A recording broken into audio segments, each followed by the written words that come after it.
بسم اللہ الرحمن الرحیم۔ بسم اللہ الرحمن الرحیم، الحمد للہ رب العالمین والصلاة والسلام علی رسولہ محمد وآلہ واصحابہ اجمعین، اما بعد۔ 10 نمبر 130۔ آج کے سبق کا عنوان ہے جرح و تعدیل کی پہچان کی اہمیت۔ کتاب کا خاتمہ چل رہا ہے۔ خاتمہ میں حافظ ابن حجر رحمۃ اللہ علیہ نے اصول حدیث سے متعلق بعض متفرق مباحث ذکر کیے ہیں۔ یہاں سے حافظ ابن حجر رحمۃ اللہ جرح و تعدیل سے متعلق بعض ضروری باتیں ذکر کریں گے۔ فرماتے ہیں وہ من المہم ایضا معرفت احوالہم تعدیلا و تجریحا و جہالتا لأن الراوی اما ان تعرف عدالته او یعرف فسقه او لا یعرف فيه شیء من ذلك۔ ایک اہم چیز وہ روات کے احوال کی پہچان ہے، عدالت اور جرح کے اعتبار سے اور جہالت کے اعتبار سے، کیونکہ راوی یا اس کی عدالت، اس کی توثیق معروف ہوگی اور یا اس کا فسق معروف ہوگا اور یا اس کے بارے میں کچھ بھی معروف نہیں ہوگا۔ تو اگر اس کی عدالت معروف ہو، ثابت ہو، تو وہ ثقہ ہوگا، اور اگر اس کا فسق معروف ہو تو وہ مجروح راوی ہوگا، اور اگر کچھ بھی معلوم نہیں ہو تو پھر وہ مجہول ہو جائے گا۔ حاشیے میں نور الدین ترسا فرماتے ہیں ھذا من علم الجرح والتعدیل، یہ علم الجرح و تعدیل کا باب ہے۔ افردوہ بنوع خاص، علماء کرام نے اس کو ایک خاص نوع قرار دیا ہے، اور وہ معرفت الثقات والضعفاء ہے۔ اس موضوع پر پھر محدثین نے بہت زیادہ کتابیں لکھی ہیں، جس میں ثقہ راوی کو علیحدہ کیا ہے اور ضعیف راوی کو علیحدہ بیان کیا ہے۔ نور الدین ترسا فرماتے ہیں کہ اس سلسلے کی جو کتابیں ہیں ان کو ہم 3 قسموں میں منقسم کرتے ہیں۔ پہلی قسم کی وہ کتابیں جس میں ثقہ اور ضعیف سب راویوں کو اکٹھا کیا گیا ہے۔ اس سلسلے کی جو اہم کتاب ہے وہ الجرح و تعدیل ابن ابی حاتم الرازی کی ہے۔ عبد الرحمن بن محمد بن ادریس 327 ان کی وفات ہے۔ یہ بہت اہم کتاب ہے۔ اور اس کے بعد تاریخ کبیر ہے امام بخاری رحمۃ اللہ علیہ کی، اور اسی طرح تاریخ ابن ابی خیثمہ ہے۔ ان 2 کتابوں کا، یعنی تاریخ کبیر اور تاریخ ابن ابی خیثمہ، اس کا آگے جا کر مصنف یعنی حافظ ابن حجر رحمۃ اللہ علیہ بھی صفحہ نمبر 143 میں ذکر کریں گے۔ تو بہرحال پہلی قسم کی کتابیں وہ ہے جس میں تمام راویوں کو اکٹھے کیا گیا ہے، اور پھر ہر جگہ اس کی تفصیل بیان کی گئی ہے کہ یہ ثقہ ہے یا یہ ضعیف راوی ہے۔ دوسری قسم وہ ہے کہ جس میں صرف ثقات راوی کو اکٹھے کیا جاتا ہے، اور تیسری قسم وہ ہے جس میں صرف ضعفاء کو اکٹھے کیا جاتا ہے۔ یہ جو 2 قسمیں ہیں اس کا بھی ذکر آگے حافظ ابن حجر رحمۃ اللہ علیہ کریں گے 143، اور وہاں ان کی کتابیں بھی انشاءاللہ ذکر کریں گے۔ پھر آگے جا کے مصنفین کے طریقے مختلف طریقے ہیں۔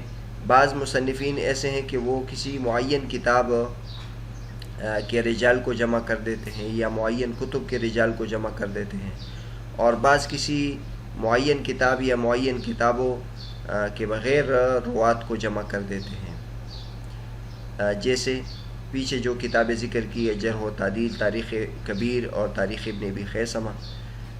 اور بعض کسی معین کتاب کے رجال کو جمع کر دیتے ہیں، یا معین کتب کے رجال کو جمع کر دیتے ہیں، جیسے سیاہ ستہ ہو گئے، یا امام بخاری رحمۃ اللہ صحیح بخاری ہو گئی۔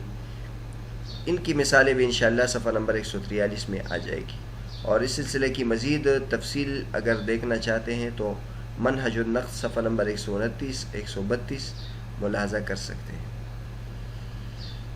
اس کے بعد حافظ ابن حجر رحمۃ اللہ فرماتے ہیں وَمِنْ أَهَمِّ ذَلِكَ بَعْدَ الْاطِّلَاعِ مَعْرِفَةُ مَرَاتِبِ الْجَرْحِ وَالتَّعْدِيلِ لِأَنَّهُمْ قَدْ يَجْرَحُونَ الشَّخْصَ بِمَا لَا يَسْتَلْزِمُ رَدَّ حَدِيثِهِ كُلِّهِ وَقَدْ بَيَّنَّا أَسْبَابَ ذَلِكَ فِيمَا مَضَى وَحَصَرْنَاهَا فِي 10 وَتَقَدَّمَ شَرْحُهَا مُفَصَّلًا۔ اور جرح و تعدیل کے نوع میں ایک اہم چیز جرح و تعدیل کے مراتب کی پہچان ہے، یعنی جرح و تعدیل سے باخبر ہونے کے بعد پھر جو جرح و تعدیل کے مراتب ہے اس کی پہچان ضروری ہے. یعنی جو راوی مجروح ہوتا ہے وہ ایک درجے کے سب راوی مجروح نہیں ہوتے، بعض پہ سخت جرح ہوتی ہے، بعض پہ درمیانی قسم کی جرح ہوتی ہے اور بعض پہ نرم جرح ہوتی ہے، اور ہر ایک کے پھر علیحدہ علیحدہ احکامات ہیں. اسی طرح تعدیل میں بھی کہ جس کی توثیق کی گئی ہو، بعض اعلیٰ الفاظ کے ساتھ، بعض ادنیٰ الفاظ کے ساتھ، بعض متوسط الفاظ کے ساتھ، تو ان میں سے ہر ایک کا پھر اپنا اپنا مرتبہ ہے. تو جس طرح جرح و تعدیل کی معرفت ضروری ہے، اس طرح اس کی مراتب بھی کی معرفت بھی ضروری ہے. اور اسی وجہ سے حافظ ابن حجر رحمۃ اللہ فرماتے ہیں کیونکہ محدثین کبھی کبھی کسی شخص کی جرح کرتے ہیں لیکن ایسے الفاظ کے ساتھ کرتے ہیں جن الفاظ کے ساتھ کی تمام حدیث کا رد لازم نہیں آتا.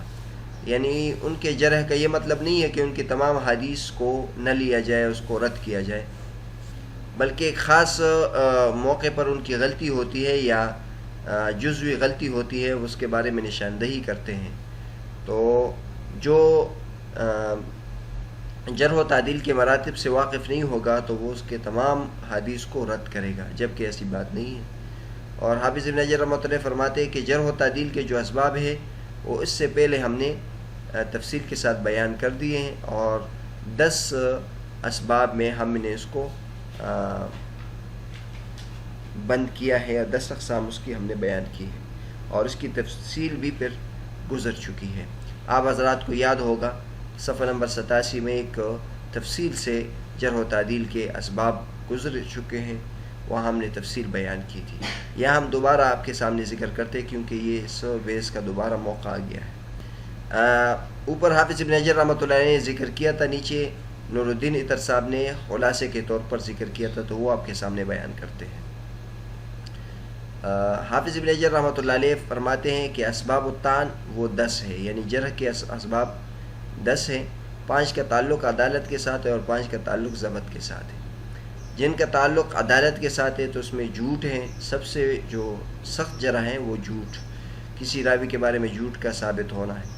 اور یا دوسری قسم ہے متہم بالکذب ہے، تیسری فسق ہے، چوتھی بدعت ہے، اور 5ویں جہالت ہے، مجہول ہونا ہے.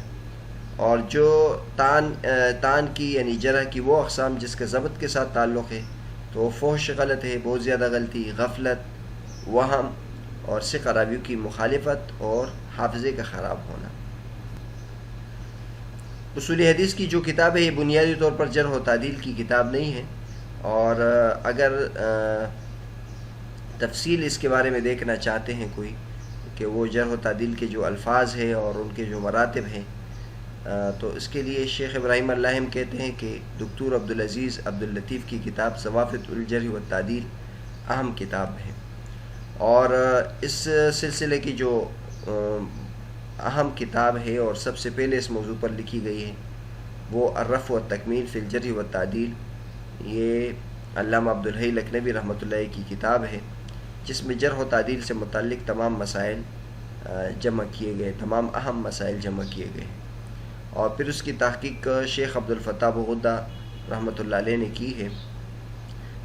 35-36 صفحوں کا جو رسالہ تھا اس کو 400-450 صفحوں تک پہنچایا ہے، اور اس کے حواشی میں، اس کے مقدمے میں، اور اس کی تعلیقات میں اور تتمے میں بہت زیادہ علمی مسائل اجاگر کیے ہیں. تو جرح و تعدیل اور مراتب سے متعلق اگر تفصیل کوئی دیکھنا چاہتے ہیں تو الرفع والتکمیل فی الجرح والتعدیل، اور اسی طرح اس سلسلے کی جو مفصل کتابیں ہوں وہ دیکھ سکتے ہیں. یہ بھی ذہن میں رہے کہ اب یہ جرح و تعدیل کے مراتب سے متعلق انشاءاللہ مزید باتیں اگلے سبق میں آ جائے گی.